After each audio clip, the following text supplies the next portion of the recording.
Hello to everyone and welcome to another CB750 video this week. So for this video I'm going to show you how I've wired on my M-Lock keyless ignition system onto the CB750 onto an existing harness without using the Moto Gadget M unit. I get a lot of emails from people asking me if they can do that, if it is a standalone product or whether they need the M unit to go with it as well. The answer to that is yes, it is a standalone product. It comes with a little bit more fiddliness and a little bit more wiring than you need if you're working on an M unit. So one of the videos we have got coming up for you is the CX500 flat tracker in Florida at Diamond City Cycles. That is using an M unit. That's using a standard M unit. It's not the blue version, it's not the Bluetooth version, but it's the V2 version. The one with the little ferrules that you need to poke down so it's not a screw or anything. So I mean that's a little bit fiddlier. But what I have done on that is use an M-Lock straight with that M unit, and it's so easy. It's so easy. If you are thinking of buying an M unit, please do. Until I went to Florida, I had no idea of the benefits of using an M unit. I always thought it was a glorified fuse box, and in a way it is, until you use the M button. Now what the M button is, very briefly, I'm not going to talk about it too much, but what the M button does is eliminates all wires going to the front to your controls. It's just one wire going to the front. That makes your life a breeze, but that video is coming up. But for today, we're going to show how I've wired up the M-Lock onto an existing harness. Whilst I've come back and I've got the M-Lock from Diamond City Cycles, thank you very much guys, I might as well put it to use and make a video of it. And it is one of the processes that I need before going to the bike shed show as well.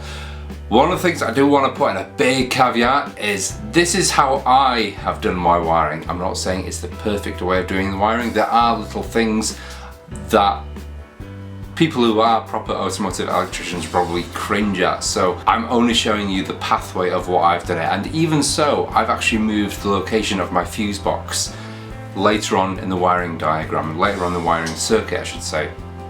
That is something I've done myself. So if you're not completely confident, don't copy what I do and get advice from a proper auto electrical person. Nonetheless, I've got it working, so I'm recording this intro after I've actually put it in. The reason I've done that is because I wanted to see if I could actually get it to work myself first. So what was the point of me filming it and then kind of failing? I wanted to make sure that I could actually get it to work. What I will show is what comes in the pack and then a quick tour of how I've wired it in. Enjoy.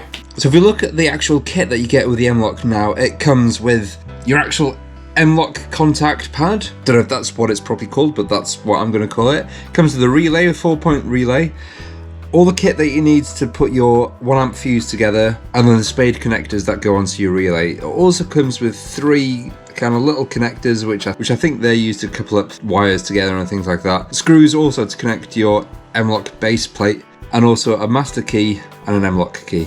So what I'm going to do is kind of take you through reverse of what I've done, and that way you'll actually see how it's set up. So as I mentioned, I wanted to see if I could get it working first before actually talking you through how to install it. I wanted to make sure that I could do it myself. So the actual M-Lock unit itself is now mounted under here. In fact, if I take this off and rotate it around, this is where it's situated. So I've put it next to regulator rectifier. Yes, the regulator rectifier will get a little bit hot, but I mean, it doesn't matter for that. So it is located under the seat there. Let me just tie that back up. And here's the wire coming through from the top, through to here, and then all the way to the relay there.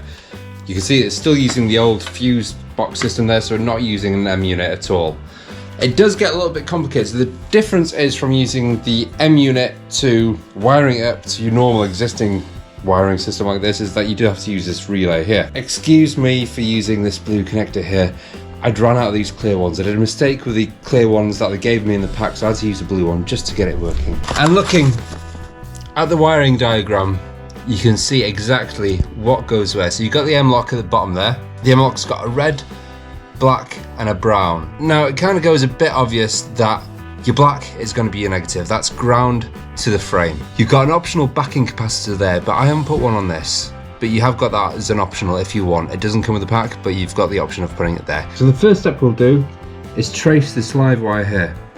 So there's straight from battery, we've got a positive live wire going into the cable fuse here. That's the 1 amp fuse box that we spoke about. And that is here. So this is my path. From the battery itself, I've got a red wire which goes all the way from the battery there. It's a bit of a convoluted path, but this is essentially what it does. It's a straight path from this red wire into this 1 amp fuse block here. And then from that you can see this really thin wire going into the M-Lock unit itself, and from that you can see the black wire and the brown wire as well. That is a straight path. Then this is where it gets a little bit complicated. From this positive as well, you've got another live that branches out. So the live splits into two, and from this goes into your main vehicle fuse. Now this is where I kind of went off the diagram a little bit, or away from it I should say. I didn't put my vehicle fuse there. I had a straight wire going straight into number 87 there, and I actually moved my main vehicle fuse to the output of number 30 here. Now the reason I did that is because my fuse box, if you want to look at the back of it, my live wire comes into this here, then branches off into 4 different paths. Now you've got a path for your lights, your different path for your indicators, all sorts. When you have a positive going into here, different wires and different paths are made live, but they're all made live. As soon as there's current in there, they're all live, but they just run off different fuses. So to me, logically, moving the fuse from here to there made more sense to me, because you've essentially only got 1 output out of that fuse, but I've got 4 and I didn't want to exclude any. So by moving it there, I was still using 1 input, but then I've got the option of having 4 outputs there. My red wire is going into this. Number 85 and 86 are easy ones to connect then. So 86 is just connected a straight brown straight into that. And you can see here that you can see the brown cable straight into this brown cable here. 85 itself is another simple one. 85 is just a straight ground. So from 85, that there,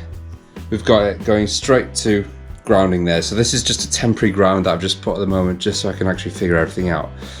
It will be moved, there will be different points and everything like that, but for the time being, that's the nearest ground I can think of, just to test everything out. Which leads us to number 30. 30 then is my output to my fuse system. And what I've done here, I know I shouldn't be doing this, I shouldn't be using the same coloured wires, but I've used another black wire here, but only, I know that this is the main output because that is the thicker black wire. I've put a thicker gauge wire here, obviously because it's carrying all the current to the fuse box here, but that is essentially what all it is. 4 wires going to these 4. Plug these wires into the corresponding numbers on here, and you've got your M-Lock working. So as I said, the 30 is my main wire that goes into the fuse box, so let's plug that into number 30. The other black, my thin black, which I know is the ground, that goes to there, goes into number 85. So that goes here. My red goes into 87, which is at the top here. I'll move the little rubber clear things over there in a minute. And then my brown goes into 86. Perfect.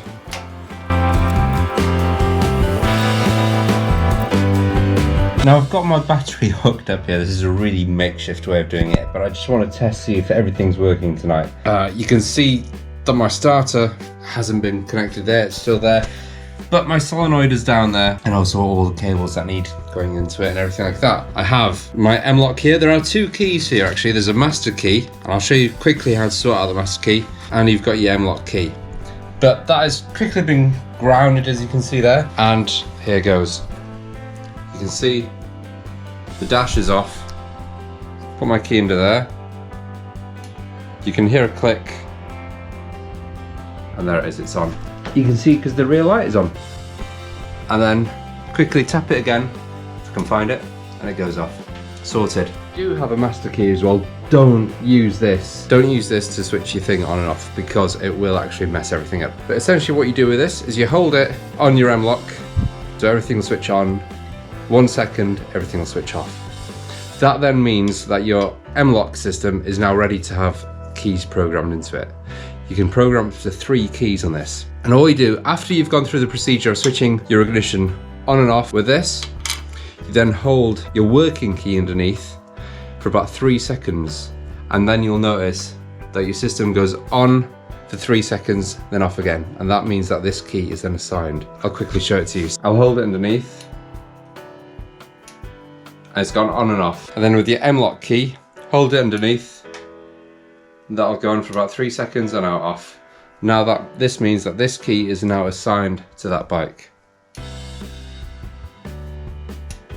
Perfect. And that is how you wire up an M-Lock onto an existing wiring harness without the M unit. And that is all from me now. We've got the bike wired up, everything is illuminating, indicators and everything working as they need to be. That is the last step of wiring that I need to do. Next stage, which I'm really nervous about now, and I need to do it before I go to the bike shed show, is to see if the bike starts. So next week's video will be showing if the oil does pump up to the camshafts. That is really important, and that will be a collaboration video with me and Cody from Motorcycle MD, so check that out if you want to see that. It's an important piece of the step to make sure that you've got oil going to the top. And then the one after that will be the actual starting of the bike. I'm so nervous of doing that. So until then, if you like what you see, subscribe to this channel. We will be starting the Ducati Monster very soon after the Bike Shed show, and also riding videos of all these other bikes. So the GS550 is on the road, it's legal, it's insured, it's taxed, everything like that is on the road. So there'll be videos of that as well. That is all from me. Don't forget to check out the Instagram channels if you want to find up-to-date snaps of everything that's going on here, and more importantly, head over to Dime City Cycles on the link below. Donate $5 towards the Prostate Cancer Foundation. For every $5 you donate, gives you 1 entry into winning the CX500 flat tracker that I have built over there. So until next video, whenever that may be, ride safe, stay safe, and I will see you then.